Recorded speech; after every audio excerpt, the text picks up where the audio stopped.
Cette vidéo a été publiée par Maryse Varou le 5 septembre 2023. Bonjour encore une fois, merci d'être ici avec moi à nouveau. J'espère que vous allez tous très bien. Je suis Maryse Varou. Dans cette vidéo, j'interviewe Arisha, un tigre mâle Urma de 300 kg qui fait partie de la force expéditionnaire de sa civilisation qui se trouve en orbite autour de la Terre. Et il est l'un des officiers des communications à bord du vaisseau Urma Avion 1. Les Urma ont maintenant un grand vaisseau en orbite basse de la Terre et ils sont ici depuis plusieurs années, principalement pour surveiller leur starseed et tout ce qu'il se passe sur la planète en ce moment. Les Urma sont une grande race de félins, hautement émotionnels et empathiques, de la première planète qui orbite autour de l'étoile Vega, à environ 25 années-lumière de la Terre. Cette planète s'appelle Avion, et c'est le nom qu'ils ont donné à leur vaisseau spatial en son honneur. Il y a quelques mois à peine, la reine taïgésienne Alénim Alexandra et le roi Urma Rour de Avion ont signé un traité de coopération qui renouvelle les anciens traités entre les deux cultures qui sont amies depuis très longtemps. Le vaisseau Avion 1 suit actuellement la même altitude orbitale et la même trajectoire que le croiseur lourd taïgésien Toleka, à bord duquel je me trouve, mais à une altitude légèrement plus élevée pour éviter les risques de collision. Sa présence à nos côtés a principalement pour objectif d'escorter le Toleka. Les Urma sont officiellement une race de la Fédération, mais ils sont considérés comme encore plus rebelles que les Taïgésiens. Ils coopèrent avec la Fédération quand ils le veulent et quand ils le décident. Ils suivent simplement leur propre chemin, créant leurs propres règles.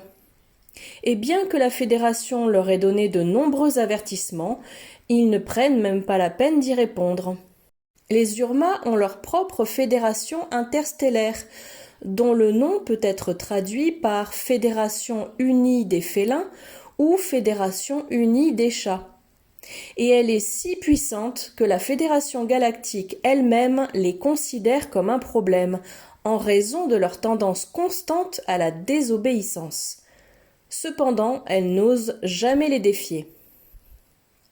Mais de toute façon, comme je le dis toujours, qui peut s'en prendre à des chats têtus et super fiers de 300 kilos en armure? Parce que, maman, ils sont vraiment impressionnants. Ton cœur bat très fort rien qu'en les regardant. Et c'est peu de le dire. Ils peuvent être assez égocentriques et centrés sur eux-mêmes, orgueilleux et arrogants. Et ils le savent, et même ils adorent ça. Mais cela contraste fortement avec leur grande capacité empathique et émotionnelle reflétée dans leur besoin de protéger tout ce qu'ils aiment, et ils luttent ouvertement contre l'injustice. Ils sont très affectueux et ils le montrent, à tel point qu'ils peuvent devenir tout tendres et cuculapraline. Et c'est donc très émouvant, parce qu'ils sont toujours hyper excessifs pour tout, y compris dans ce qu'ils disent, et ils montrent toujours leur affection d'une manière manifeste et franche. Il y a quelques jours, Arisha, l'un des responsables de la communication du vaisseau Avion 1, a accepté d'ajouter ses commentaires dans ma dernière vidéo sur l'histoire officielle du peuple alfracien et ses incohérences. Aujourd'hui, seulement quelques minutes avant de commencer à rédiger le texte de cette vidéo, Arisha a accepté de répondre à de nombreuses questions concernant la Terre et l'espace. Gardez à l'esprit que c'est moi qui écris, d'après les réponses que j'ai enregistrées, et gardez à l'esprit qu'Arisha est un gros chat, et que ses lèvres sont différentes des nôtres, ce qui fait que les Urma parlent d'une manière amusante, avec quelques problèmes de prononciation, ce qui fait que leurs réponses peuvent parfois ne pas être aussi longues que nous le souhaiterions. L'interview était verbale, c'est-à-dire en audio et non par écrit. C'est donc moi qui ai ensuite traduit ces réponses en anglais et en espagnol. Note d'Héloïse Alciona, et moi je traduis en français. Fin de la note. De ce fait, il s'agit de ma rédaction. L'interview s'est déroulée comme suit. Arisha, comment vois-tu et interprètes-tu tout ce qu'il se passe sur Terre? Nous sentons que la Fédération nous embrouille tous, aussi bien sur Terre que dans l'espace, et ce qu'il se passe en apparence pourrait n'avoir rien à voir avec leurs intentions finales. Nous préférons observer et attendre, bien qu'il y ait beaucoup de choses que nous ne pouvons tout simplement pas tolérer. Le fait que la Fédération ne dise pas clairement quelles sont ses intentions envers la Terre, nous fait sentir que tout cela n'est pas bon.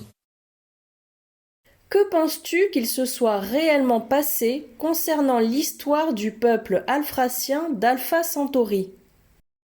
Nous pensons que ce qu'il s'est réellement passé a été une réinitialisation de la civilisation sur cette planète, orchestrée par la Fédération elle-même, et que les histoires de reptiliens envahisseurs ont été inventées pour le drame. Nous croyons fermement que tout cela se produit de nouveau sur Terre, mais adapté à ce dont ils ont besoin ici, car ce qu'il se passe sur la planète Terre ressemble presque exactement à ce qu'il s'est passé sur la planète Phaeton, ancien nom de la planète Alphrata.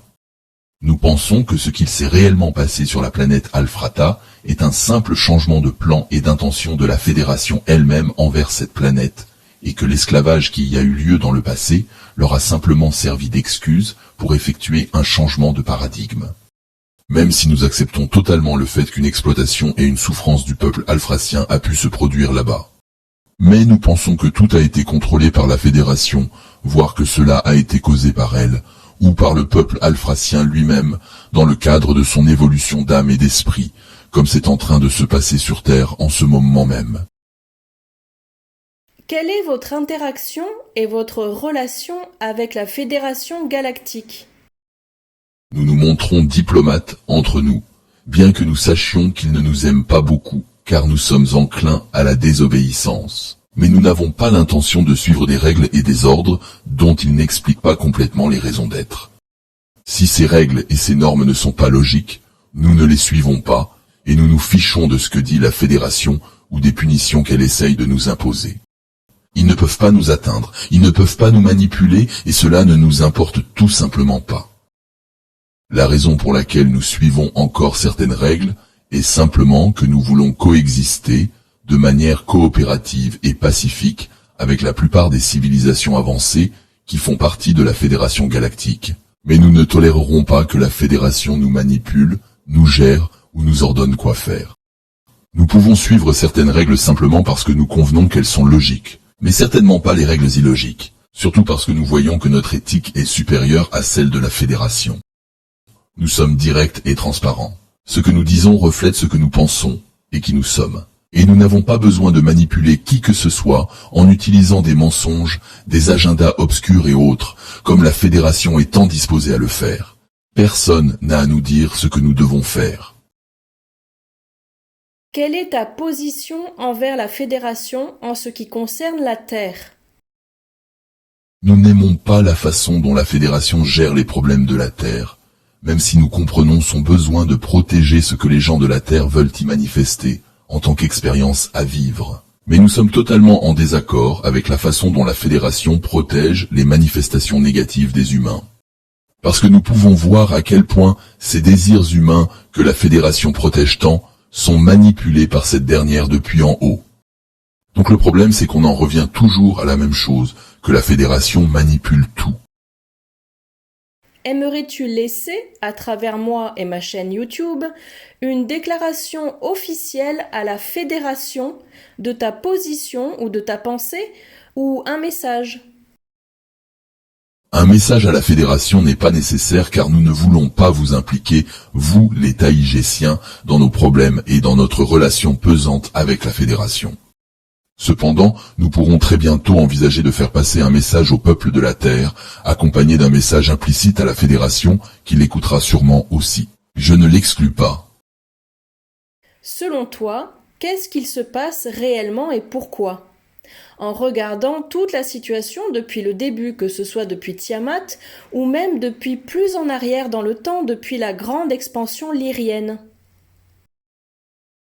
Tout cela est la manifestation des pensées et des désirs collectifs des âmes. En cela, je suis d'accord avec toi. Et comme tu dis, nous ne pouvons pas savoir ce qu'il s'est vraiment passé, puisque chacun interprète l'histoire à sa manière.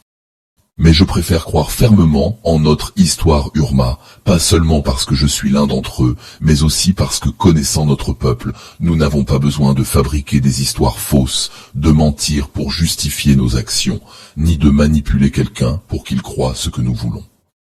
Si nous voulons quelque chose, et si nous voyons que cela ne fait de mal à personne, ou que cela ne va pas à l'encontre de notre éthique, alors nous l'obtenons, tout simplement. Nous sommes directs, nous sommes des gens forts et nous n'avons pas besoin de manipuler. Ça c'est pour les faibles et les lâches.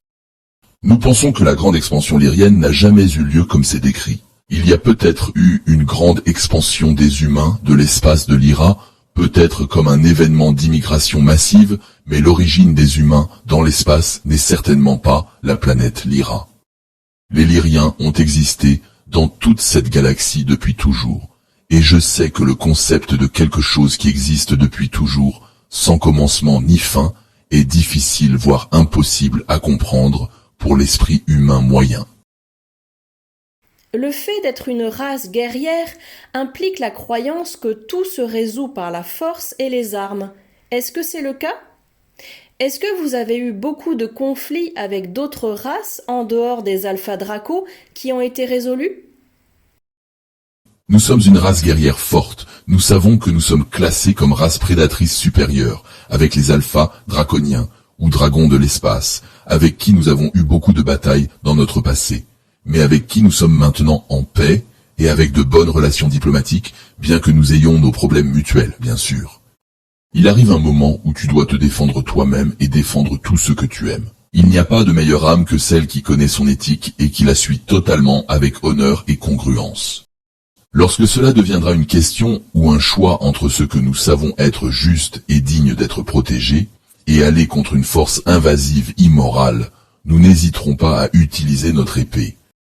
Il y a beaucoup de races immorales, invasives dans la galaxie, mais elles n'osent pas s'approcher de notre conglomération coopérative féline, grâce à notre force militaire super puissante.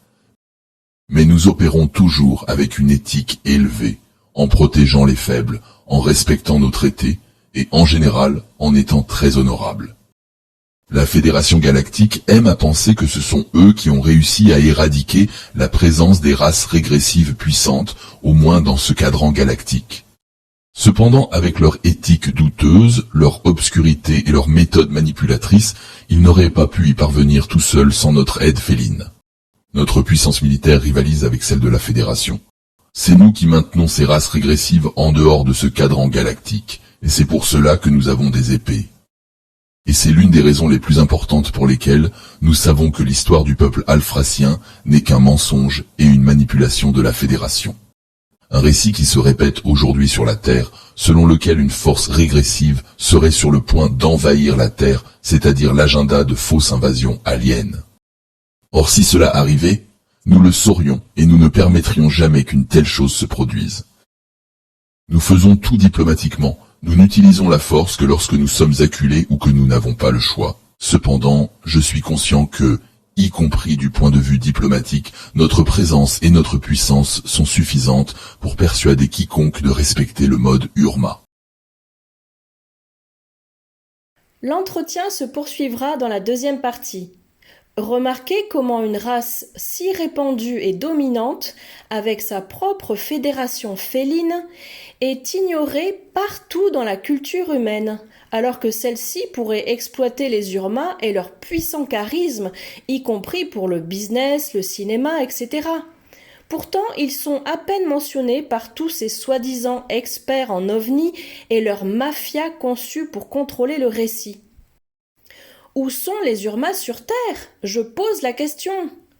Je vois qu'ils sont cachés aux yeux du public, simplement parce que la fédération qui contrôle tout le récit ne veut pas faire de la publicité à une race dangereuse, désobéissante et super puissante comme le sont les Urma et leur fédération féline. Les Urma établissent leurs propres règles et ils ont tout simplement trop de grandeur pour la fédération elle-même. Et comme toujours, la cabale et ses contrôleurs de la fédération cachent, annulent et omettent tout ce qu'ils ne peuvent pas contrôler.